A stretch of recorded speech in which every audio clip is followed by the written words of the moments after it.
Hello again, everyone, and welcome to This Week on Staten Island. I'm Anthony Pascal. A shock to the political world this week when a little-known economics professor defeated the #2 House Republican in a primary race in Virginia. Dave Bratt beat Eric Cantor in a contest that wasn't even on many people's radar.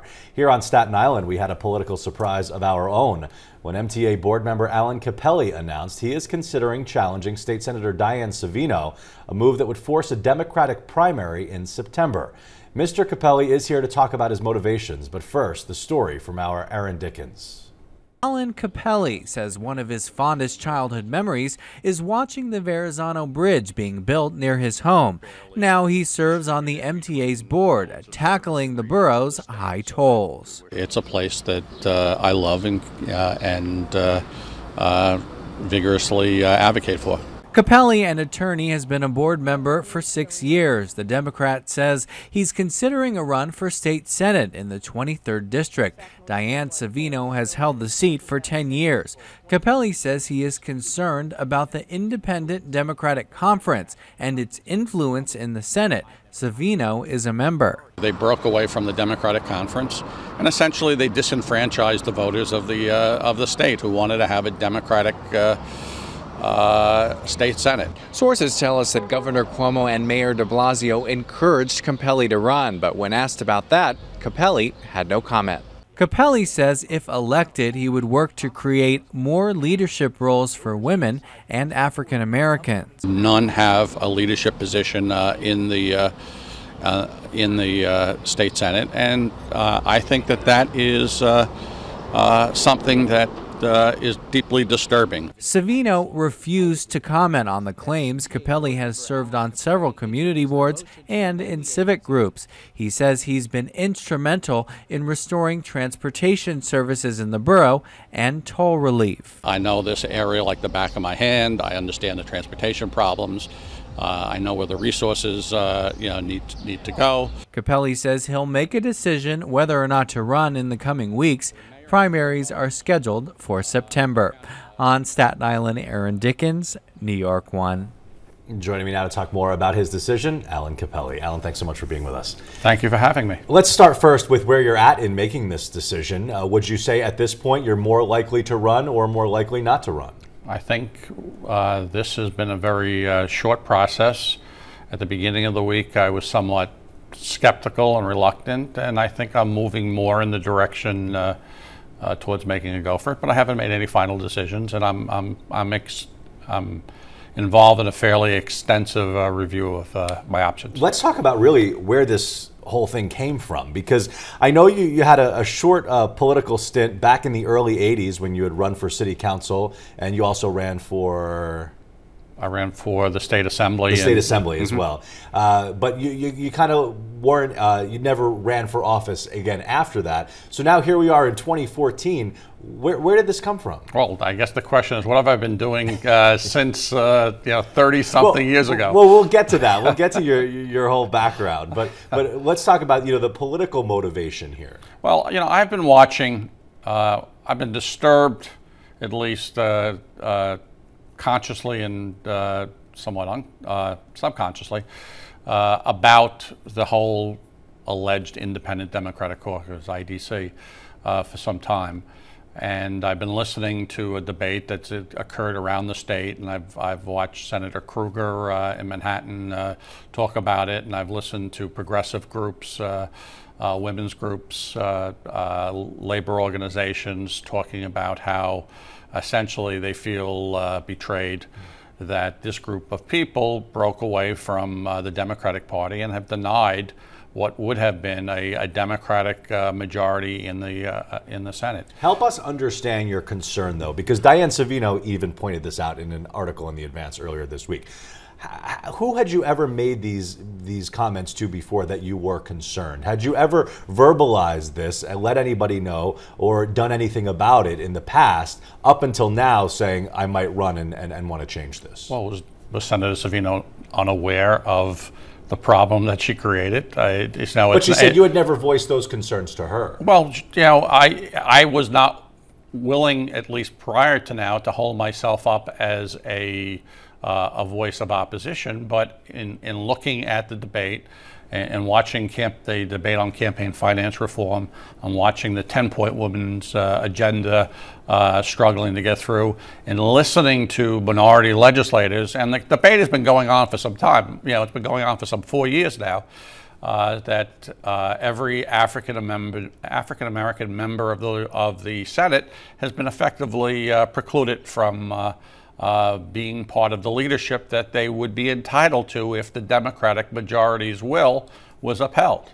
But instead, what happened was, unable to get their own way with their choice, 5 people broke away from a 33-member conference, and Senator Savino supported Jeffrey Klein, a very fine man who also coincidentally happens to be her boyfriend, and made a deal with the Republicans to empower them and disempower the Democrats. They were taken care of with the privileges of leadership, but all other 28 Democratic representatives have been disenfranchised, and Senator Stuart Cousins, should have been the majority leader, and she's a fine woman, be a very capable leader, and I believe that that's wrong. There's been talk that you had, in fact, gotten phone calls, and Andrew Cuomo, Governor Cuomo, as well as Mayor de Blasio are actually pushing you to run. Is there any truth to that? I think that there is a general encouragement by and I have not spoken to either Andrew Cuomo or de Blasio, nor would I commented on it if I did, but there has been a public call to action by the governor and by the mayor over this injustice, and candidates are being recruited around the state to step up and let their senators know that they're prepared to challenge them. And it's occurring in the Bronx, it's occurring in Queens, it's occurring upstate New York. We know that the Working Families Party, too, is heavily involved in, some would say, trying to get the IDC and the Senate to reconcile. And we know that Senator Savino has said she will not seek the endorsement of the Working Families Party. Well, I think that's somewhat of a red herring. And it's kind of, again, ironic, because Senator Savino was one of the creators of the Working Families Party and served on its executive committee. And again, when it served her purpose to get to a point, they were wonderful, and now when she finds that they're upset with her and she's not likely to get their endorsement, she says she won't seek it. So I think that there's an element of utility in her declaration and just a hint of perhaps hypocrisy. Let me play devil's advocate here with the politics of this all, because at the end of the day, this all goes back to politics. The decision that you have in front of you to make, if Senator Savino now decided that she will no longer be a part of this independent conference and caucus with the Democrats, what would that mean for your decision to run? Would you then say, okay, I'll back out? I think that would be a very significant factor in my determination. But what's happening now is I'm now getting into an examination of how she has conducted herself much more carefully than if I were just worrying about my business, my children, my family, and everything else, and how she conducts herself in this process will also be a factor, that I take into account with respect to that. But certainly from the perspective of, I think that this is a very critical issue, and taking it off the table would eliminate a lot of motivation. Because some would say maybe that others are using you as a pawn to try to get to threaten her with a primary battle that she clearly would not want to get involved in if she didn't have to, because right now there is no Republican candidate for the race, in order to threaten her to get her to switch, and then they'll be happy. Well, I wouldn't use the term pawn. I would say that I may be useful in my effort, but I'm nobody's pawn. Okay, and anybody who has worked with me in any level of the government that I've served in for, either professionally or by appointment for 30 years knows I am fiercely independent. I say what I believe. And we know that as a member of the MTA board, you certainly voted against a couple of toll hikes that came about while you were on the board. You still are. I know if you do go ahead and decide to do this, toll relief is always a big part of the conversation for any candidate running on Staten Island. You believe that you would have an advantage there?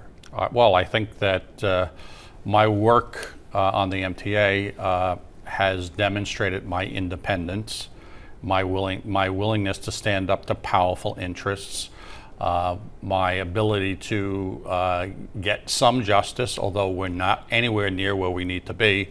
Our public transportation system is inadequate. I fight for that all the time, and keep in mind that that's all voluntary. I don't get paid one nickel for the countless numbers of hours every week that I put into the MTA to improve our transportation, or to in fact bring about toll relief, which I did working together with Senator Lanza and Assemblyman Cusick, where we just recently got the MTA to enact a historic toll reduction for Staten Island. It's certainly, though, while it's an unpaid position, it's certainly a resume builder. It would certainly help you, make you a stronger candidate. Would you agree? I think that I have been successful in accomplishing many things. I think people will look upon that in judging my experience, just as the 10 years that I spent studying Staten Island's viability to succeed, where we did an analysis of the city of New York, what the revenue implications were for Staten Island, what the expenses would be, what was needed, drafted a charter. I worked with John Markey, I worked with Elizabeth Connolly, and Eric Vitaliano. It was a 10-year experience. It was like getting a PhD in Staten Island, the art of governing Staten Island and the needs for service delivery. Sure, because it is a unique place. You talk a little bit about why you might want to get into this race. What are some of the things maybe that lead you to believe that you wouldn't want to get into the race? Well, you know, the fact of the matter is that I enjoy what I do. As a defense attorney. Yes, I am involved in representing a lot of people who need my help. That I get great satisfaction from it. I deal with people's children who end up with drug problems. There's a scourge of